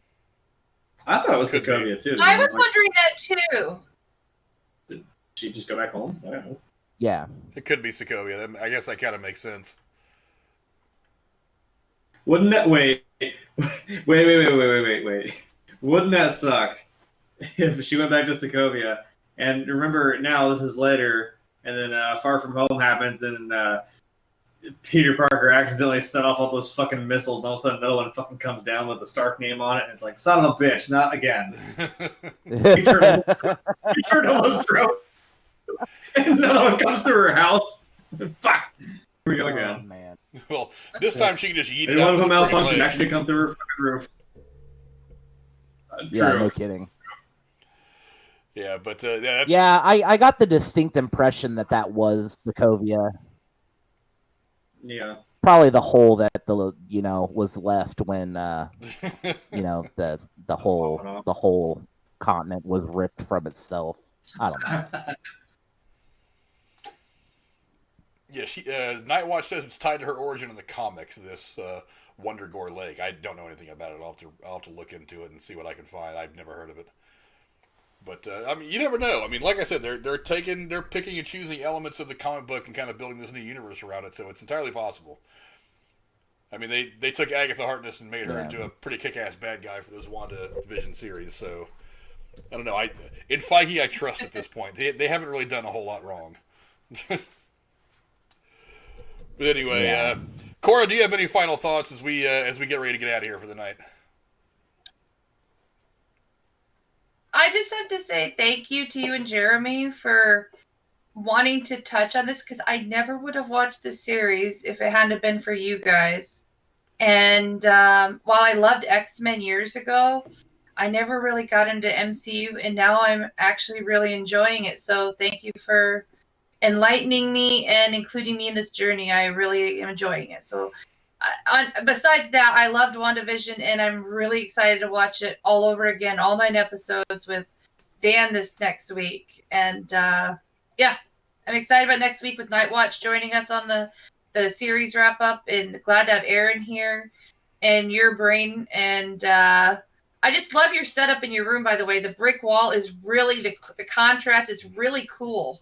Yeah, normally my camera's on my second monitor to the side, so that all you see is the brick wall and a profile. But I figured it looks nice. Have it straight on today. Looking like you're in a comedy club. I love it. Yeah, that's it. That's what it looks like. I love it. Off topic, but WandaVision, fantastic. I'm probably gonna be rewatching WandaVision, every 5 to 10 years, like my top 5 TV series. It's awesome. I want to buy it on Blu-ray. So it's been very, very good. Definitely something that has got the MCU right back into the mix for the best thing going on in entertainment right now. Jeremy, what are some of your closing thoughts? Yeah, I'm excited to see how this, because apparently this is playing into these next couple movies with Spider-Man and Doctor Strange and hopefully a Captain Marvel. I mean, it's exciting to see how this all ties together, because, kind of like what Cora was saying, it's like, well, the reason why this is kind of intriguing is because you're like, well, there's tidbits of it along the whole series that you kind of, you've seen. It's like if you know, but it helps to know in this case. But it gets you into the whole thing, So I kind of want to see how this again. This thing is umbrellaing out. That's now a word. Yeah, there are definitely some good. It's almost like the ambassador for the MCU, this TV series.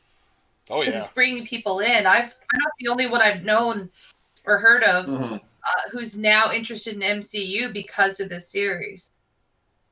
Oh yeah, absolutely. No, they already roped you in. Exactly. And Aaron, what are your final thoughts as we get ready to wrap it up for the night? Oh man, I really wasn't ready for this show to be over. I think it did pull together, and we got a lot of the loose ends tied up. But I really, really wanted this to continue for at least another 2 or 3 episodes. I'm excited to see what comes next, and if anything, this has renewed my faith that Marvel's going to get it done in Phase 4. Oh, absolutely. I mean, we've had a lot of hiccups. We haven't had a Marvel movie release in over a year, and this kind of just brought everything back home. And I'm excited. I'm excited for the next set, and we're supposed to see, Falcon and Winter Soldier. That's going to be awesome. But not even just that. We've got a couple movies coming out this year, a couple movies coming out next year. Yeah. We're not going to see Captain Marvel 2 for, I think, another 2 years. But sometime next year, we are getting the Miss Marvel movie. And I'm wondering if Monica Rambeau is going to show up in that movie. Isn't Miss Marvel going to be a TV show? A Disney Plus thing? I thought Miss Marvel was supposed to be a movie. I thought Miss Marvel was going to be a series, and that she was also going to appear in Captain Marvel 2. That's what I thought I'd seen. I know that Hawkeye is supposed to be a series. Yes, Hawkeye's going to be a series. Wanda mentioned another one, a Loki series. Loki series and that's is coming out. Yes. that's filming. That's filming and supposed to come out. And you really need to watch the rest of the movies because I'm working on it. One to two a day. Confusing. It's going to be confusing as hell for these movies, especially by the time we're done with Winter Soldier. I'll be caught up on at least. You need to see them all before you start watching Winter Soldier because a lot of I don't know if that's gonna happen. You need to at least see all the Captain America movies before Falcon and Winter Soldier comes out. That would probably help. That would probably help. A lot of that. Okay. A lot of the stuff that happens, especially from what I understand, it's going to have a lot of tie-in with Civil War. But even then, in order to understand where the characters are, you're going to have to have at least seen Infinity War and Endgame. And if you watch those, nothing's going to make any sense. It will because those are great movies on the standalone factor, but it's going to ruin the story progression if you watch things out. I was thinking about watching the event because I've watched the first Avengers movie and the last Iron Man movie just a couple days ago. Okay, so you're right there in the middle of phase 2. Yeah. Right, so I was thinking about watching all the Avengers movie, then going back and watching Doctor Strange and some of the standalones. So maybe I'll finish the Avengers and then watch Captain America. Well, you need to see Captain America 2. Mm-hmm. Thor 2. I saw Thor 2 already on my own long ago. So you'll need to see Captain America 2. You've already got Thor 2. I've seen Thor 3, the Ragnarok one too. You're good to go into Age of Ultron. Okay. And then following Age of Ultron, you should probably go straight into Captain America 3. Okay. And then from there you can skip to the other two Avengers movies, especially if you've already seen Ragnarok. So you'll be caught up pretty much on the storyline, and you'll be ready for. By the way, I love Jeff Goldblum being in those movies. Jeff Goldblum is. Jeff Goldblum was the perfect character for that. He's like, we need to have a Thursday night episode, Frank, where we talk about Jeff Goldblum and his projects. Time works really weird here. Anywhere else, I'd be a million years old, but here, I'd. You know what I'll do? I'll come right on camera and I'll sit there in the back like this, doing the sexy like Jurassic Park pose with the shirt open. You'll Here, Frank, I'll pose for you. Make that the fucking thumbnail. I'll lay down, I'll curl my hair up and just sit there. Congratulations on a good rebellion. You can't have a rebellion without two sides, and it was a time. And I love that he does the apartments commercials that are just so random. Oh my god. Hold on. It's right back here. I'm gonna pull myself. Sorry to go off on a squirrel tangent. There he is. Oh wow. I've got him right there. Yes. I love it. Dr. Ian Malcolm. Sorry, Frank. But yes, I'm making a note, Aaron, of what you're saying, and I can get that done before Winter Soldier if I hustle. Yeah, you're gonna. I mean, a big part of Winter Soldier, or a big part of Falcon Winter Soldier, is going to be lost on you if you don't at least see Civil War and then the two newest Avengers movies. Okay. Yep. I'm already planning on it. Got a lot of time over the next 2 weeks. So, yep. Also, have you seen Captain America 2? Mm-mm. Okay, so you'll need to see Winter Soldier. And then... Yeah. Yeah. No, it is... Yeah, so I'm really excited about those. Sorry to waste time, everybody, for talking about how I don't know stuff. But I'm going to get that up, I promise. So... Technically, I mean, you could watch Black Panther because you kind of find out what happened to Bucky. I have seen Black Panther. I saw Black Panther in the theater when it was new. Oh, same. I had to. It was phenomenal. Sorry. Yeah. Chadwick. Well, there was the theater I grew up going to, and that was the last movie I saw there before they tore it down and we're building a new one. Well, before I give my final thoughts, I want to try this new donation scene real quick because we did have a new subscriber a couple days ago. I want to see if it works. And that was Wicked133 subscribed to the channel. I think he's actually somebody who was in the chat over at Derailed the other day. So there you go. Wicked133 subscribed to the channel. So yeah, new subscriber. Thanks for coming in.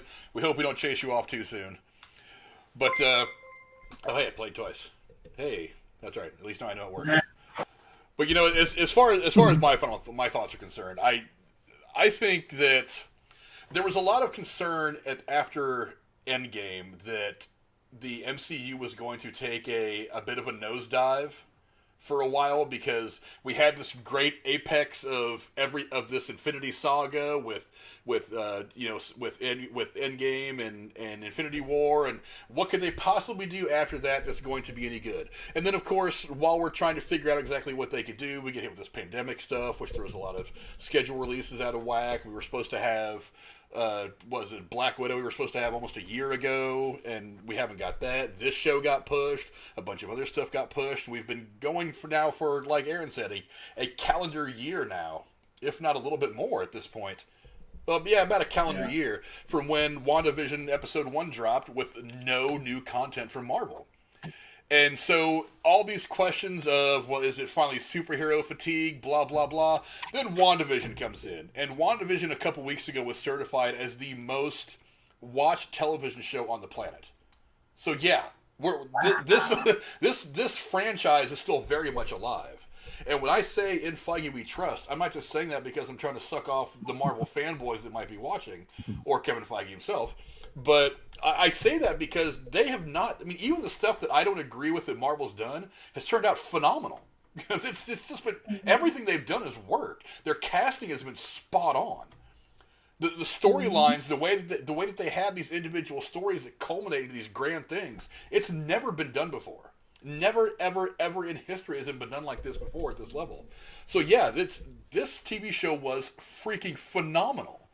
And some of the people that are hating, and we'll go into this a little more next week as we have the series wrap up. But some of the people that were saying that this was divisive or disappointing, they just don't get it. I think that they were so starved for good Marvel and comic book content that they had built certain things up in their mind, and they didn't just let Feige and the people that were making this series take us for the ride. Just sit back. Don't turn your brain off. This isn't one of those things that I talk about a lot, where it's just like sit back, turn your brain off, and then just let the movie happen in front of you and absorb it. This is some very deep stuff. The way that Marvel has handled like PTSD, like that soldiers go through with how they handled the Punisher Netflix series, the way that they're handling facing this significant amount of grief that Wanda has been dealing with since the events of Endgame and Infinity War. Everything that she's gone through, everything that she is continuing to go through, because remember, she basically lost everything again at the end of this episode. It's the way that they're portraying this and making us feel for this character is beyond fantastic. This is stuff, like I said, it's never ever been done at this level ever in the history of filmmaking. So look, like I said, when I say in Feige we trust him. He's given us some of the most amazing films that have ever come out. Now, are they all Citizen Kane? Are they all The Wizard of Oz or whatever? Probably not, but yes. Maybe. Yes. Some of them come close. Some of them are in the running. I'll give them that much. But like I said, they have really put this thing together phenomenally. It is like I said, it is the best single franchise that has ever hit the big screen. And I for one, and I'm a Star Wars guy. I tend to gravitate towards Star Wars more because I grew up with it, so I had this emotional connection to my youth with it. But if I'm being perfectly objective, this franchise is the best film franchise ever, and there is no arguing against that. Agreed. Agreed. So yeah, just sit back and enjoy the ride. Feige and these guys know what they're doing, and now that Feige is in control of everything, not just the movies, but the movies and the TV stuff, it's only going to get better. So sit back, relax. He doesn't get COVID and die. Yeah. It's insane too. No other film studio on the planet could perfectly mesh 23 fucking movies together. Yeah. And we've got more to look forward to. It's insane. Yeah, this ride is not over yet. We're 22. Like, if you want to count this and Black Widow, we're 24 projects into this now. 25 if you want to throw Falcon and Winter Soldier in there that's getting ready to come out. No, 25. Yeah, 25. Yeah, 25. Well, that's okay. That sounds about right. But now we're 25 projects into this thing. And the Marvel movie, the MCU. Yeah, the MCU as to date is 23 movies in this series. Black Widow makes 23 movies in this series, so that's 24 projects. We've got Black Widow. They're already doing Spider-Man and Doctor Strange. Doctor Strange. So that takes us to 27. We're going 40 strong here, and that's just the beginning. Yeah, that's just the beginning. They're not going to. We're going 40 strong. They're not going to end this thing until they want to. 30 years from now,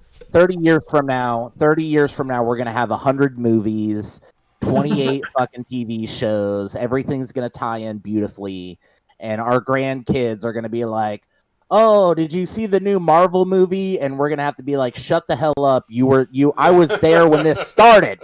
I saw Iron Man in theater.